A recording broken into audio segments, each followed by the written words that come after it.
سلام به بینندگان و همراهان عزیز.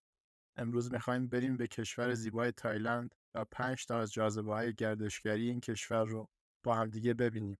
با ما همراه باشید.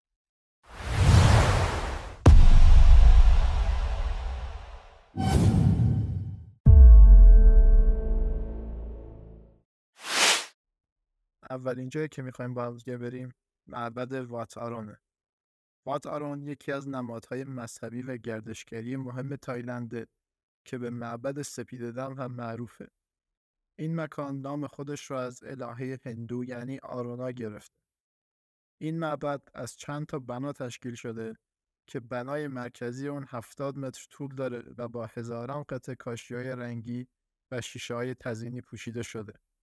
این تزیینات باعث میشه که معبد در طول روز یه درخشش خیره کننده داشته باشه و با تغییر زاویه خورشید باعث ایجاد طرح‌های زیبای روی برج بشه. 4 تا برج کوچیک هم در 4 گوشه بنای مرکزی وجود داره که با معماری مشابهی ساخته شدن.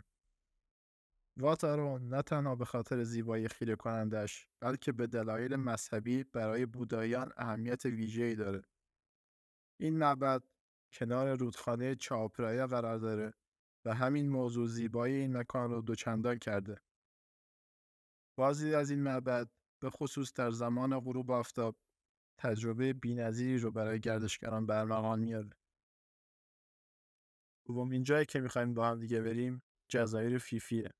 مجموعی از 6 تا جزیره که 2 تا جزیره اصلی داره، یعنی فیفیدان و فیفیله. فیفیدان بزرگترین و البته تنها جزیره مسکونی این مجموعه جزایر که هتل‌ها، رستوران‌ها و مراکز خرید زیادی داره. فیفیله هم یک جزیره کوچیک و بکره که به خاطر مناظر طبیعی خیره کننده و آب‌های زلالش شناخته میشه. یکی از معروف‌ترین مناطق فیفیله خلیج مایاست که به سواحل شنی سفیدش معروفه. تو جزایر فیفی تفریحات متنوعی وجود داره مثل غواصی، قایق سواری و همینطور به خاطر داشتن کوههای بلند و صخره‌های زیادی که داره یه مکان بی‌نظیر برای کوهنوردی و صخره‌نوردیه. برای رفتن به جزیره فیفی باید از شهر پوکت سوار قایق بشید و بعد از یه سفر 2 ساعته به این مکان زیبا برسید و از زیبایی‌های اون لذت ببرید. سومین جایی که با هم دیگه میریم بازار شبونه چیانگ مای هستش. این مکان یکی از محبوب ترین بازارهای تایلنده که در قلب شهر چیانگ مای قرار داره.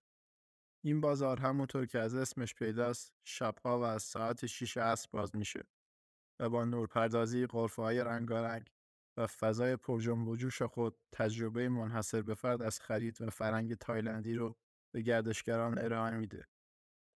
این بازار به ویژه برای خرید محصولات ابریشمی خیلی شهرت داره. یکی دیگه از جذابیت‌های این بازار غذاهای خیابونی متنوع و خوشمزه است. انواع غذاها و دسرهای تایلندی اینجا به فروش میرسه. تو این مکان غرفه‌هایی برای اجرای زنده موسیقی و رقص‌های محلی نیز وجود داره. هر چقدر هم به نیمه شب نزدیک بشیم، جمعیت بازار بیشتر میشه و همینطور تفریحات شبونه هم به اوج خودش میرسه. خلاصه هیچ محصول تایلندی نیست که شما تو این بازار پیدا نکنید. چهارمین جایی که میخوایم بریم پارک ملی خای آی هستش. قدیمی ترین پارک ملی تایلند که تو دهه 60 میلادی تأسیس شده و به خاطر طبیعت زیبا و گونه‌های مختلف جانوری که داره در فهرست میراث جهانی یونسکو ثبت شده. خای آی حدود 170 کیلومتر با بانکوک فاصله داره و برای علاقه‌مندان به طبیعت و حیات وحش یک مقصد فوق‌العاده است. این پارک حدود 2168 کیلومتر مربع وسعت داره و بیش از 300 گونه پرنده در این پارک یافت میشه. از گونه‌های حیات وحش موجود باید به فیل‌های آسیایی، ببر، خرس، پلنگ، گاو وحشی، میمون، سمور آبی و آهو اشاره کنیم. خای آی آبشارهای زیادی هم داره که یه مکان عالی برای عکاسی و پیاده رویه. بلندترین آبشار این پارک اسمش هاوناروکه هستش و 150 متر ارتفاع داره که حدود 1 کیلومتر باید پیاده روی کنید تا بهش برسید.